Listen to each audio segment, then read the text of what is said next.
Hola amiga, espero que estés muy bien y que tengas ese deseo en tu corazón de pasar unos minutos de sabiduría junto conmigo y sobre todo y más importante en la presencia de nuestro Dios.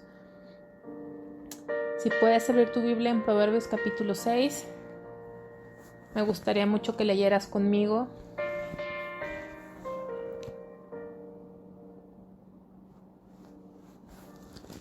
Proverbios 6, versículo 1. Dice: Hijo mío, si salieres fiador por tu amigo, si has empeñado tu palabra a un extraño, te has enlazado con las palabras de tu boca y has quedado preso en los dichos de tus labios. Haz esto ahora, hijo mío, y líbrate. Ya que has caído en la mano de tu prójimo, ve, humíllate y asegúrate de tu amigo. Vamos a empezar hablando, ¿no? Otra vez cómo nuestro Padre nos habla con tanto amor y con tanto cuidado y cómo desea proteger nuestra vida. Dejemos lo que nos proteja. Necesitamos hacerle caso a Dios porque si no vivimos realmente desprotegidas. Cuando vivimos lejos de la palabra de Dios y viviendo la vida como mejor pensamos, vivimos realmente desprotegidas. Aquí habla de salir fiador y puede ser, se puede explicar o poner como un ejemplo práctico el tema tan común de firmar de aval. En pocas palabras, Dios nos está diciendo: no es bueno que firmes de aval, ni tampoco que le pidas a alguien que firme para hacer aval.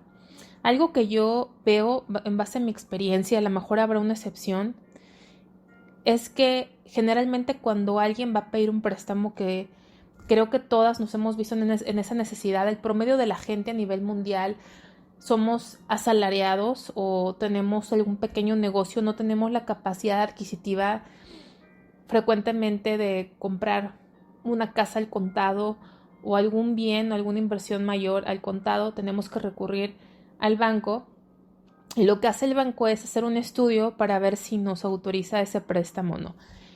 Y básicamente el estudio analiza esto: cuánto tienes de ingresos y cuántas deudas ya adquiridas tienes para sacar una proporción si es que pudieras ser capaz sin problema de pagar esa nueva deuda que quieres adquirir. Entonces tú tienes algo, ganas dinero, pero aparte ya mantienes una familia, más aparte a lo mejor ya estás pagando a lo mejor cosas menores, pero ya tienes pagos mensuales que hacer. Ellos investigan tu buró de crédito y ven qué capacidad te va a quedar de tus ingresos y si vas a poder pagar este nuevo préstamo, ¿no? También ven si ya tienes otras deudas o cómo ha sido tu comportamiento en el sistema crediticio de tu país.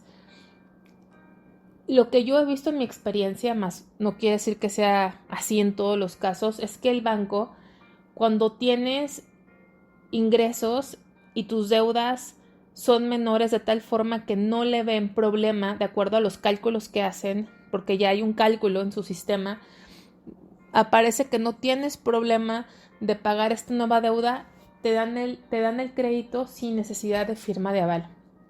Sin embargo, cuando ven que sí pudieses pagar, o sea, que tienes otras deudas o que tus ingresos no son tan grandes, etcétera, aún así consideran que sí puedes pagar, pero a lo mejor con trabajo, o sea, muy justo, te dicen: te doy, pero necesito que alguien firme para que el día que tú no puedas pagar, esa persona se haga responsable. Entonces ya desde ahí estamos viendo como focos rojos. Ya sea que yo voy a tener ese préstamo, a Dios no le agrada que yo le pida dinero, que yo le pida a alguien que firme de aval, que me comprometa a una persona a que en los siguientes meses o años pueda responder por una deuda mía. No es agradable a Dios y pongo a una persona en aprietos. Ahora, si a mí un amigo o un familiar me piden ese favor, pues tenemos que tener mucho cuidado y tener la fortaleza de Dios y la sabiduría de Dios para decir que no. Y a veces es difícil porque a veces es nuestro amigo o es nuestro familiar y tenemos temor a que se vayan a sentir. Pero Dios te lo está diciendo por algo. Como te digo, si ya el banco está pidiendo un aval, es porque ya el banco está viendo que va a ser complicado pagar. Quizá Dios no quiera que esta persona se meta en una deuda y tú estás interfiriendo en ese trato de Dios con esta persona. Quizá esta persona pudiese, está sacando esta otra deuda, pero es una persona que ya tiene deudas o que no administra bien su dinero y tú sigues interviniendo en una persona que necesita tratar Dios con ella, la forma en que maneja sus finanzas o la forma en que está llevando a cabo su vida laboral o productiva y estamos estorbando.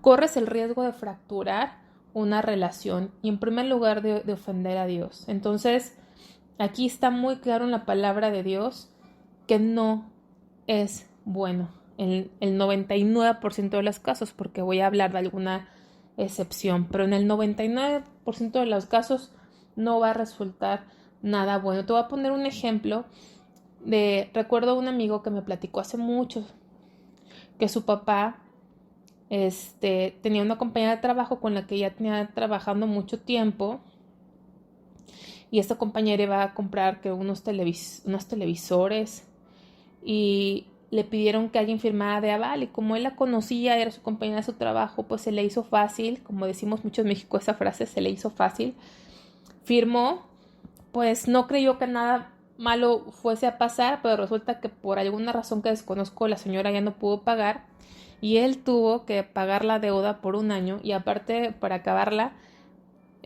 no le había dicho a su esposa, lo cual es totalmente incorrecto, no puedes tomar una decisión unilateral cuando estás casado. Y pues imagínense cómo se puso la esposa cuando se enteró que iban a pagar unas televisiones que ni eran suyas, porque había firmado de aval sin decirle. Entonces, ese es un ejemplo de muchos que yo creo que has escuchado o te ha pasado que no terminan las cosas bien.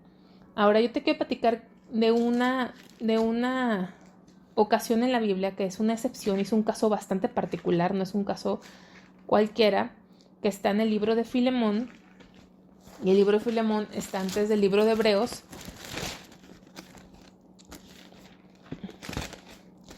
Y te voy a dar el contexto. Esta es una carta de apóstol Pablo a Filemón. Filemón era un hombre con cierta capacidad económica, era un hijo de Dios y era un amigo de Pablo. Y estamos hablando de tiempos de la esclavitud. Quiero comentarte que a Dios nunca le ha gustado que los esclavos sean maltratados. Eso nunca ha sido la voluntad de Dios. Como Filemón era hijo de Dios, yo creo, estoy segura que él le daba un excelente trato al personal que trabajaba con él. En este caso, el esclavo era Onésimo. Onésimo un día decidió huir de casa de su patrón, que era Filemón, y en esos tiempos, cuando estabas bajo el régimen de esclavo, eras considerado como propiedad del dueño. Así se consideraba, entonces realmente era un delito, no podías escapar. A menos que fuera como el año del jubileo o ciertas fechas que estaban establecidas en el caso del pueblo de Israel en la ley donde los esclavos eran hechos libres. Pero se daba el caso que muchos esclavos tenían tan buenos amos que no los dejaban, decidían quedarse con ellos.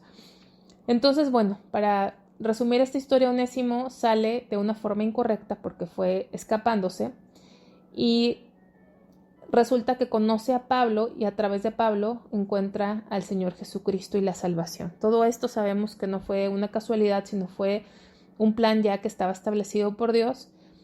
Y Pablo le dice a Onésimo, tienes que regresar, lo correcto es que regreses con Filemón y te pongas a su servicio, pero no sin antes te voy a mandar, pero con una carta de recomendación, ¿verdad? Porque probablemente no, o obviamente no salió en los mejores términos, y entonces Pablo le escribe a Filemón una carta platicándole la obra de Dios en la vida de Onésimo y cómo va a regresar con él, pero totalmente cambiado y con ahora como una nueva criatura, pues va a ser muy útil en la casa de Filemón. Y dentro de esta carta, en el versículo 17, dice Pablo a Filemón, así que, si me tienes por compañero, recíbele como a mí mismo. Y si en algo te dañó, o sea, Onésimo, o te debe, ponlo a mi cuenta. Algo así como que Pablo estaba dándole un cheque en blanco, diciéndole, si algo te robó, generalmente a veces sucede que cuando un trabajador se va sin avisar es porque hizo algo mal o se robó algo, ¿no? Entonces aquí Pablo le está diciendo, si algo sucedió, yo lo voy a pagar. No sé qué sea, pero yo me hago responsable. Entonces es un caso muy específico, muy diferente porque es una obra de Dios de restauración, de reconciliación. Y obviamente los tres estaban en el camino de Dios ahora y Pablo era un siervo de Dios. Bajo ese contexto te quiero platicar un caso muy particular de una persona que me pidió que firmara como aval y esa persona es una amiga mía que conozco hace casi 30 años. O sea, hace muchísimo tiempo. Y ella, siempre ha sido una persona muy responsable y luego, como hija de Dios, pues creo que es una verdadera hija de Dios, hay fruto en ella y decidió emprender un negocio. Yo sé que para que ella emprenda un negocio es alguien que ora, que analiza, que no lo hace precipitadamente y para poner el negocio pues necesitaba rentar un local y el dueño del local le pidió la condición que alguien firmase como aval y alguien que no fuese su familia. Para ella poder emprender el negocio necesitaba esa firma, no era un préstamo, sino era que necesitaba un local y tenía ese requisito. Entonces, yo lo pensé por lo que está aquí, la alerta que Dios nos pone y lo platiqué con mi familia, lo oré, lo medité y sentí de parte de Dios luz verde, o sea, sentí que Dios estaba de acuerdo y lo hice con mucho gusto, con bastante paz. Firmar, nunca tuve ningún problema, gracias a Dios, al contrario, he visto cómo Dios ha prosperado su negocio, entonces creo que Dios nos ha dado esa capacidad a través de su palabra, nos enseña esa sabiduría para poder analizar cada situación en específico, ¿no? Entonces pudiese haber un caso que se te presente en el que puedes a lo mejor apoyar hacia esa persona, pero como te digo, el 99% de los casos pues no va a ser de parte de Dios. Por lo que te comento, mucha gente, y lo vamos a ver en los siguientes versículos, mucha gente no administra bien su dinero y se sigue endeudando y endeudando. Yo quiero platicarte el caso de unos hermanos en Cristo que conozco que no tienen un ingreso fuerte, pero aman a Dios, obedecen a Dios con sus diezmos, con sus ofrendas y yo creo que con una vida obediente ante Dios, son muy trabajadores, muy administrados y vi cómo Dios les permitió comprar un vehículo muy bueno al contado y un vehículo que también conozco gente que tiene un poder adquisitivo mucho más grande, mucho más fuerte, ingresos mucho más fuertes y no hubiesen podido comprar el mismo auto al contado. ¿Por qué? Porque no son bien administrados. Entonces, son cosas que tenemos que ver antes de tomar una decisión de comprar algo, de endeudarnos o de firmar de aval. Son muchas cosas que Dios conoce los corazones y dejemos que Dios trate con cada quien. A Dios no le gusta que nos metamos en deudas para empezar. Habrá ocasiones como la compra de una casa, que es muy difícil comprarla al contado, pero no te metes a una deuda que no puedes pagar. A Dios no le gusta porque te haces esclavo. Entonces, seamos muy prudentes con estos temas del trabajo y de las finanzas. Luego nos habla, si has empeñado tu palabra a un extraño, te has enlazado con las palabras de tu boca. Yo sé que en el mundo la gente habla y se compromete y rompen compromisos por doquier, pero eso no es agradable a Dios y tarde o temprano trae consecuencias porque son pactos, son promesas verbales y finalmente son espirituales porque así es, el mundo espiritual es más real que el físico y vienen consecuencias y hay consecuencias aunque ni siquiera nos demos cuenta conscientemente. No es agradable a Dios. Entonces tenemos que tener mucho cuidado con todos los compromisos que tenemos. A veces dice aquí has empeñado tu palabra a un extraño. Me acuerdo de algunos casos que andan muy de moda, que son los negocios multinivel y te invitan a unas pláticas que son espectaculares, realmente muy convincentes, muy interesantes, muy bien hechas donde te llevan a sentir deseos